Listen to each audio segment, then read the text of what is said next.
Hey all, just came back from the gym. Had barely any sleep yesterday. Spent the whole night just reading. Yeah, came back from the gym, training for a trek that I'm gonna do in Patagonia. Have a few investor calls, both investors that want to invest in this particular company, this particular school, but also like partners who we might build software with, which is, very exciting.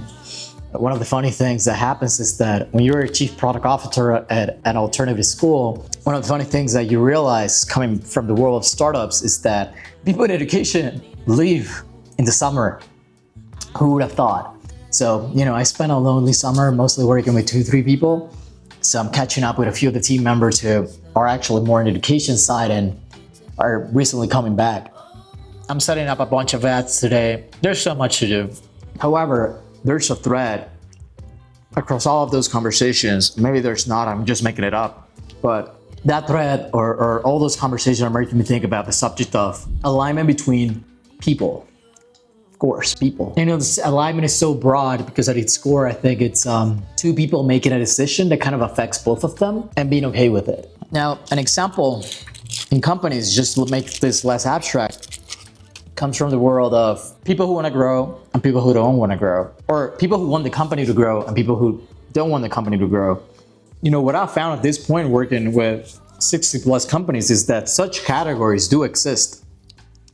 Like you have people who are just honestly chilling.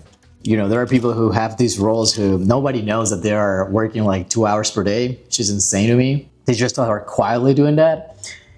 You have people who want to remote work just to fly over the world. They don't really care about the job itself. You have other people who attach their sense of value to whatever level of progress that they can achieve through their work. And they go ahead and just make work their entire lives. And that's fine too. But the thing is, like, all these people coexist. And many times within a company, they coexist for a while. And they might want different things, but they don't coexist enough that it brings problems. So for example, within a school, maybe the head of school might have no insight into business at all, but because they're not ever thinking about business in the sense of like, this needs to be profitable and everything that happens within a business is in service of a customer. And if we don't serve them enough, they're leaving. And if they're leaving, we don't have a business. At times within school, you see those disconnections. And while there might be misalignment within the people selling the thing and that are thinking as a business, they might be like, God, I wish people just thought about businesses more often. And you have these other people who don't think that way, but they're not interacting. So you don't face a lot of issues or they're not super clear, Other times though, you do face those situations and it's usually within specific time periods. I'll give you an example. At times people want to grow within a company and at times people don't. I work in alternative education, so people here are very ambitious, I gotta say. You might have people who are literally taking most of our youth who are increasingly disengaged, anxious, depressive, taking fucking pills, and all sorts of issues that are increasingly being connected to the 14,000 hours that they on average spend within at least the US educational system. And I know people who are building and devoted their entire lives to building companies that take people outside of those environments. And I know people like that within education, but I also know I have friends in medical field, in the arts, in all sorts of places where their driving compass is, I need to help people. And to help people, I need a business. And I need the business to sustain itself. Because if the business goes out, I go out. And I cannot afford all these actions necessary to save people or help people or improve lives, whatever way in which they might perceive it. But then you have people who, it's not that they dislike the idea of helping more people, but they don't like the actions that might be necessary to get there. By definition, if they don't like the actions, it's probably actions that they're not taking. And because they're not taking them, it's actions that probably have not gotten the benefits that those actions take. So give you an example, because this is getting super abstract, but if you as a team have a weekly call in which all your sales reps get together with marketing, for example, you all evaluate literally videotapes of the conversations you've had. And it's like, what could have been there? Who noticed, this lack of confidence, marketing, what's a resource that we could have sent beforehand? I don't know, that the program was paid, how might we better communicate that? And this simple process of, 30 minutes, let's say an hour of getting your sales and marketing team together week by week might drastically improve I've seen this so many times. Not only show rates, but also close rates, but also amount of qualified people, and of course, overall, the bottom line of the business. But it's different, it's not something that a lot of people do. So, maybe someone within the company who wants to grow, they might be like, this is exactly what we want. And someone who doesn't want that is like, why the hell would I want to add another hour of my life to this thing that I've never been asked to do? It's a misalignment issue within a leader that wants more, or some people that want more, and some people don't want to do as much. They might have kids, they might have gone through that stage already. There's a reason why, when people want excitement, they look for a startup type of environment which is just plenty of chaos, but plenty of room for opportunity. But once they want to make money, they just go to some boring business, corporate business, make shit tons of money and work less. And that's a valid path, but at times that path, it's basically going against the path that a lot of people want to build, which is to grow. And I've seen two situations happen. When you see the clash between people who want more and people who want less or don't want to do more, and there's misalignment. Actually, hold up. I think I have a meeting. So usually you have two paths that I've seen when someone who wants to grow is capable of saying, hey, I want more out of people. People do more. There are a lot of people that have never been in an environment, this is surprising, but have never been in a work environment where they are not necessarily asked more out of their jobs, but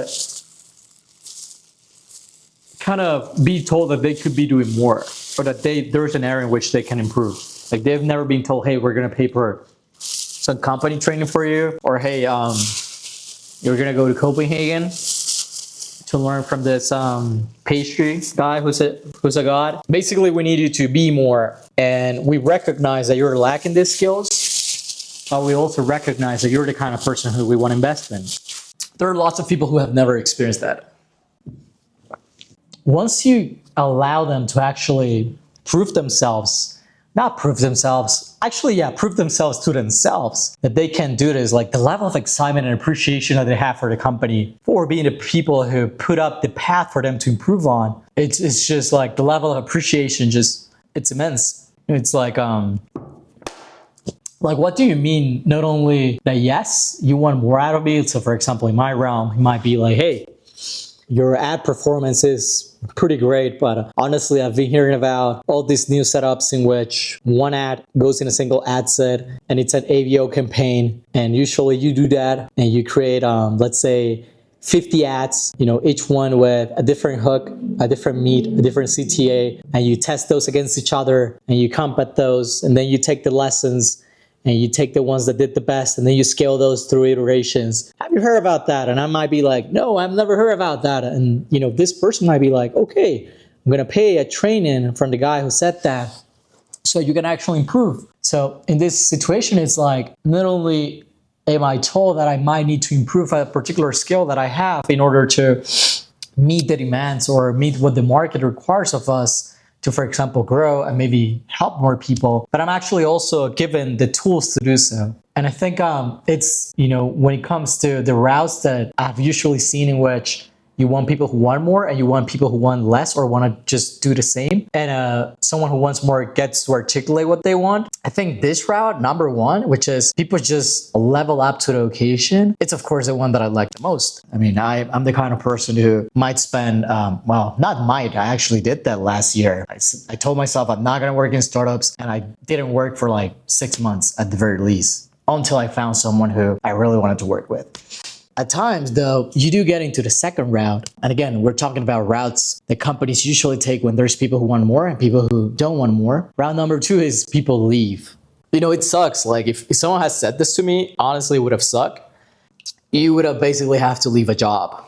You didn't want to work. Perhaps now you have to have weekly meetings. Again, reviewing, let's say, how the performance of marketing is, how the performance of sales is, or you might have some teachers. Again, I work in alternative education, so maybe I might have two teachers. One teacher who's new, who we perceive might be underperforming, and we have a teacher who's older and more better, and they might be able to pinpoint what's missing and coach them and all of that.